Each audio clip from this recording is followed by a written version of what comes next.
7 जुलाई 2013 को business standard ने एक आर्टिकल पब्लिश किया जहां उन्होंने बैंक बाजार के एक सर्वे को दिखाते हुए क्लियरली भाई ये रिवील किया कि भारत के अंदर on an average her family के पास सिर्फ और सिर्फ 4,25,000 रुपीज ही सेविंग्स में पड़े हुए हैं। और भाई ज्यादातर फैमिली के पास तो उतने भी पैसे नहीं है। और इन सब के बीच में अगर गलती से भी एक आध मेडिकल इमरजेंसी आ भी गई ना भाई, तब तो भाई पूरी की पूरी फैमिली कंगाल हो जाती है, रोड पे आ जाती है। और ये बात कोई मैं हवा में नहीं बता रहा हूँ, बल्कि बैंक बाजार ने बाकायदा पर्सनली हर एक स्टेट का सर्वे किया और उन्होंने भाई स्टेट वाइज लोगों के बैंक अकाउंट में लमसम कितने पैसे पड़े हुए हैं ना, उन सब की एक रिपोर्ट बनाई। आप खुद यहाँ पे देख सकते हो, आपको खुद पता चलेगा। लेकिन भाई एक बात बताओ, गवर्नमेंट तो हमें यहाँ पे ये कह रही है कि भारत देश की इकोनॉमी आज पूरी दुनिया में 5वें नंबर पर आती है, तो भाई फिर इस देश में रहने वाले लोग इतने गरीब क्यों होते जा रहे हैं? आखिर क्यों इतनी बड़ी इकोनॉमी होने के बाद भी ज्यादातर यूथ आज भी गरीबी के तले दबे हुए हैं? और भाई अगर सच में हमारे देश में इतने ही ज्यादा पैसे है, तो फिर ये पैसे भाई जा कहाँ रहे हैं? क्योंकि सच सच बताना, क्योंकि आपको और मुझे तो कहीं पे पैसे मिल नहीं रहे हैं। और भाई आखिर ऐसी कौन सी गलतियां हमारे नौजवान कर रहे हैं जिस कारण उनकी जेब भाई हमेशा ढीली ही रहती है? तो दोस्तों आज हम इन्हीं सारी डार्क रियलिटी से पर्दा हटाने वाले हैं, वो भी रियल प्रूफ एंड एविडेंस के साथ, जिसकी मदद से हम क्लियरली ये समझने की कोशिश करेंगे कि आखिर भाई लोग ऐसे कौन सी गलती कर रहे हैं जिसकी वजह से मेजॉरिटी यूथ गरीबी के माया जाल में ही फंसी रह जाती है। और अगर हमें सच में इस दलदल से बाहर निकलना ही है तो हम ये कैसे कर सकते हैं, वो सारे स्टेप हम बारीकी से समझेंगे इसमें। लेकिन हाँ, मैं आपको पहले ही बता दूं कि इस वीडियो में मैं कोई भी बात अपने मन से नहीं बताने वाला, बल्कि जो भी सारी चीजें प्रॉपर साइंटिफिक रिसर्च के द्वारा प्रमाणित की गई है ना, वही चीजें बिना कोई फिल्टर के मैं आपके सामने रखने वाला हूँ, जिसे अगर आप चाहो तो वीडियो खत्म होने के बाद खुद से भी वेरीफाई कर सकते हो।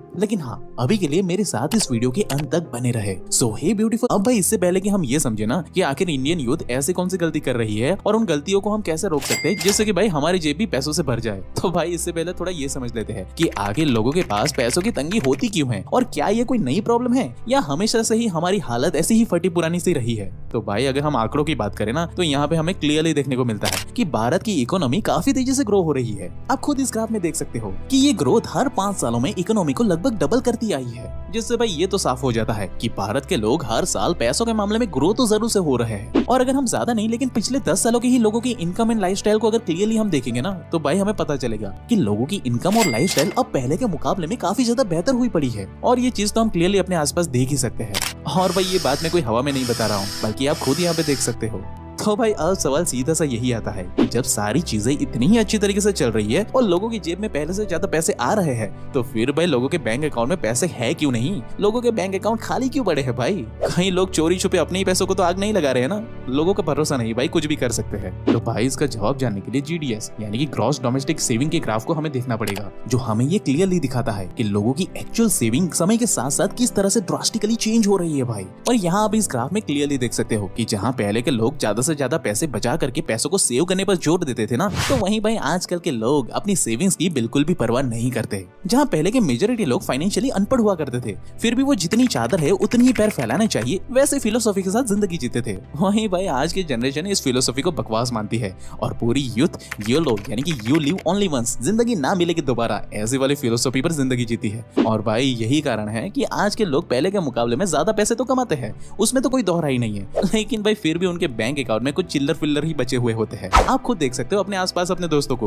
अब भाई यहाँ पे सीधा सा सवाल यही उठ रहा है कि भाई लोग जानबूझकर ऐसी बेवकूफी भला क्यों ही कर रहे हैं? तो दोस्त इस सवाल का जवाब जानने की तलब सिर्फ हमें ही नहीं, बल्कि कुछ सालों पहले कई सारे रिसर्चर्स को भी हुई थी। इसलिए कुछ सालों पहले एक ऑफिशियली स्टडी की गई, जहाँ रिसर्चर्स ने भाई ऑफिशियली कई सारे लोगों के ऊपर एक सर्वे कंडक्ट किया, जहाँ से उन्हें ये पता चला कि 90% लोग ना भाई अपनी कमाई का ज्यादातर पैसा सिर्फ इसीलिए खर्च कर देते हैं क्योंकि उन भाई साहबों को सोशल मीडिया पर जो सेलिब्रिटीज और इन्फ्लुएंसर होते हैं ना, उनकी लाइफस्टाइल देखकर खुद भी उसी तरह की लाइफस्टाइल हासिल करना चाहते हैं। और भाई इससे एक भयंकर सर्कल क्रिएट होता है। एक्चुअली में कई सारे लोग ऐसे सेलिब्रिटी से इन्फ्लुएंस होकर महंगे महंगे आईफोन या और महंगी चीजें खरीद कर लेकर आते हैं और उसे शो अप करने के लिए सोशल मीडिया पे वीडियो या फोटोज पोस्ट करते हैं। और भाई इसे देखकर बाकी लोग भी ट्रिगर हो जाते हैं और वो लोग भी आईफोन जैसे लग्जरी आइटम को खरीदने के लिए निकल पड़ते हैं। भले ही उनकी जेब में पैसे ना हो, लेकिन लग्जरी आइटम के लिए वो लोन या EMI का भी बोझ तले दबना पसंद करते हैं और किसी चीज की वो परवाह भी नहीं करते। और फिर जब वो इस EMI वाले आईफोन की पिक्चर सोशल मीडिया पर अपलोड करते हैं ना, तब भाई इसे देखकर और भी कई सारे लोग एक्टिवेट हो जाते हैं और फिर जाहिर सी बात है कि वो लोग भी भी जाकर सेम इसी तरह से लोन या ईएमआई पर आईफोन जैसे लग्जरी आइटम उठा लेते हैं। और भाई ये सर्कल ऐसे ही घूमता रहता है, जहाँ लोग बस दिखावे के लिए तो अमीर नजर आते हैं,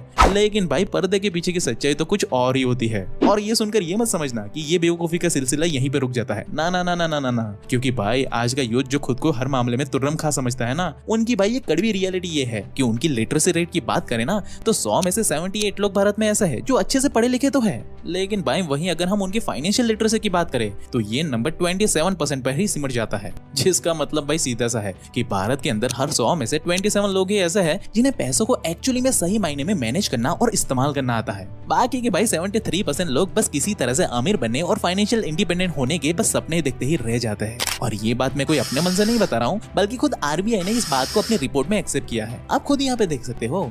अब आरबीआई का ये रिपोर्ट देखकर आप ये सोच सकते हो कि भाई इसमें दिक्कत क्या है। अगर लोग फाइनेंशियली लिटरेट नहीं है तब तो कोई दिक्कत की बात ही नहीं है ना, क्योंकि ऐसे में ना तो लोग कभी ज्यादा पैसे कमाएंगे और ना ही वो फालतू का खर्च करेंगे।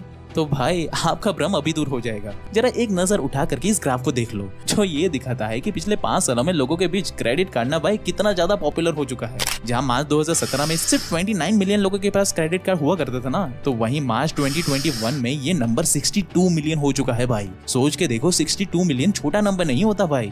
और दोस्त इनमें मजेदार बात पता है क्या है कि इन लोगों में से ज्यादातर लोग वो शामिल हुए हैं जिन्हें एक्चुअली में अपने फाइनेंस को मैनेज करना ही नहीं आता। इसलिए तो बैंक वालों ने चालाकी से उनके हाथों में क्रेडिट कार्ड पकड़ा दिया है ताकि वो दिल खोलकर पैसे उड़ा सके।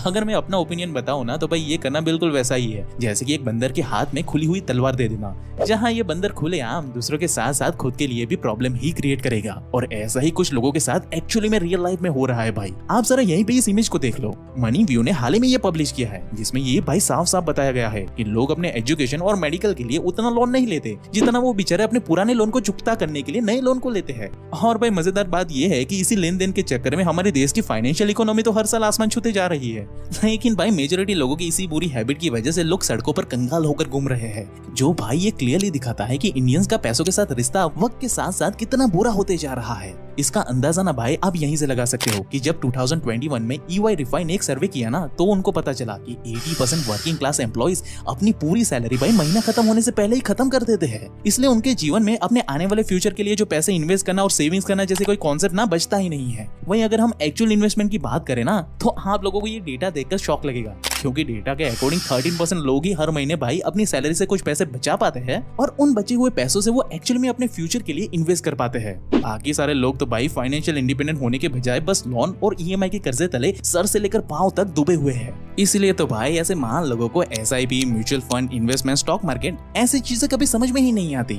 और भाई क्या बताऊं, ये ज्ञानी लोग ये सारी चीजें समझना भी नहीं चाहते, क्योंकि वो तो लोन लेकर अपनी लाइफ में मस्त है ना, इसलिए। और मैं किसी और का क्या ही एग्जाम्पल दूं, मैं अपना ही बताता हूँ कि जब हम लोग कोई इन्वेस्टमेंट के रिलेटेड कोई वीडियो बनाते हैं ना, तब ऐसे ज्ञानी लोगों की एक ही डिमांड रहती है कि भाई आप ना हमें सबसे छोटे से छोटी शॉर्ट फॉर्मेट में वीडियो बना करके दो। 1 से 2 मिनट से ज्यादा लंबी नहीं होनी चाहिए वीडियो, क्योंकि भाई लंबी वीडियो देखने में ना हमारा समय बर्बाद होता है। हाँ भाई मजेदार बात ये है कि ये वही लोग बता रहे हैं जो फ्लिपकार्ट या अमेजोन पे अपने लिए कोई सामान ऑर्डर करते हैं ना, तब सबसे पहले उस सामान पर वो घंटों तक रिसर्च करते हैं, उनके रिव्यूज पढ़ते हैं, उनके प्राइस देखते हैं, उनकी गारंटी वारंटी की सारी चीजें पढ़ते हैं और बारीकी से सारी चीजें एनालाइज करते हुए अपना 2-3 घंटा इसमें लगा देते हैं। लेकिन जब बात ऐसे नॉलेज को सीखने की आती है जो उनकी पूरी की पूरी लाइफ को ट्रांसफॉर्म कर सकती है एक्चुअली में, तब इन महाशयों के पास अपने पूरे दिन का 10 मिनट भी टाइम नहीं होता है। इसलिए तो भाई आज तक ये बेचारे महंगाई और इन्फ्लेशन रेट जैसे सबसे जरूरी कॉन्सेप्ट को भी कभी बारीकी से समझ ही नहीं पाए हैं। अब जिन्हें नहीं पता ना कि इन्फ्लेशन रेट क्या होता है, तो उन्हें मैं बता दूं कि हर साल जब महंगाई बढ़ती है ना, तब इससे हमारे पास में जो पैसे रखे होते हैं ना, उसकी भाई परचेसिंग पावर एक तरीके से कम हो जाती है और इसी रेट को इन्फ्लेशन रेट कहा जाता है। यानी कि आज जो मेरे पॉकेट में 100 रुपए पड़े हुए हैं ना, अगर मैं इसको 1 साल के लिए इस्तेमाल नहीं करता हूँ या फिर कहीं पे इन्वेस्टमेंट नहीं करता हूँ,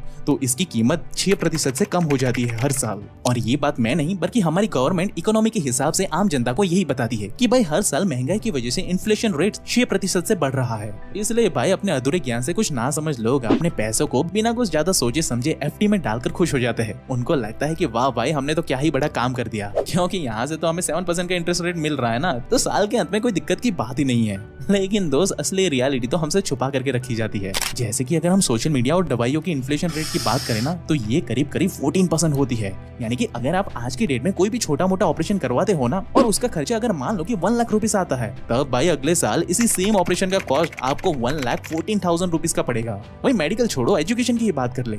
तो इसके अंदर भी भाई 12% का इन्फ्लेशन रेट हमें देखने को मिल जाएगा। इसलिए अगर आप ये सोच रहे हो कि भाई एफडी में पैसे डालकर हमने तो पूरी दुनिया जीत ली, तो भाई रुक जाओ, क्योंकि भाई यहाँ पे आप बहुत बड़ी गलती कर रहे हो। दरअसल आपको दिन दहाड़े चूना लगाया जा रहा है, क्योंकि महंगाई सिर्फ दिखाने के लिए 6% है, लेकिन एक्चुअल मार्केट में 12 से लेकर 14% महंगाई बढ़ती जा रही है, और ये बात आपको कोई मुंह पे नहीं बताएगा। तो भाई फिर करे क्या, आखिर हम कैसे इन गलतियों को फिक्स करें? अब दोस्त जो हो गया सो हो गया, उसे तो हम बदल नहीं सकते, लेकिन हम आज से ही एक फ्रेश शुरुआत कर सकते हैं, ताकि सीधी सी बात है कि हम आगे जाकर ऐसे लोन और ईएमआई वाले ट्रैप में ना फंसकर सच में एक फाइनेंशियल इंडिपेंडेंट को हासिल कर सके। सीधी सी बात है, लेकिन इसके लिए आपको कुछ बातों का ध्यान रखना होगा। पहली बात तो क्लियर है भाई कि इन सारे ट्रैप और गलतियों को दोबारा कभी ना दोहराए, जिसे हमने अभी अभी वीडियो में डिस्कस किया है ना, वही बातें। अगर आपको फिर भी कंफ्यूजन है ना, तो उन सारी गलतियों को आप दोबारा वीडियो देखकर वेरीफाई कर सकते हो, आपको पूरी क्लैरिटी फिर से मिल जाएगी। साथ ही आपको दूसरी चीज ये करनी है कि आपको अपनी मनी मिस्टेक को मिनिमाइज करके अपने आप को फाइनेंशियली एजुकेट करना होगा, क्योंकि भाई पैसे आपके हैं ना, तो अगर आपके पास प्रॉपर फाइनेंशियल नॉलेज होगी तो आप स्ट्रॉन्ग एंड इफेक्टिव डिसीजन हर बार अपने फाइनेंस को लेकर ले पाओगे, ताकि जिंदगी भर आप कभी ऐसे ट्रैप में फंसोगे ही नहीं। लेकिन अगर आपके मन में अभी भी ये सवाल आ रहा होगा ना कि भाई आखिर हम कब और कैसे अमीर बन सकते हैं, जबकि हमारे पास तो आज कुछ भी नहीं है, तो दोस्त ऐसे में आप चैट जीपीटी और एआई की मदद ले सकते, जो आपको फाइनेंशियल फ्रीडम के प्रोसेस को step by step proof and evidence के साथ सिखाएगी। बाकी आपको हमारा ये वीडियो कैसा लगा वो हमें कमेंट करके जरूर से बताना, और ऐसे ही लाइफ चेंजिंग वीडियोस हर हफ्ते देखने के लिए भाई हमारे चैनल को अभी सब्सक्राइब करें। And at last, thank you for watching guys.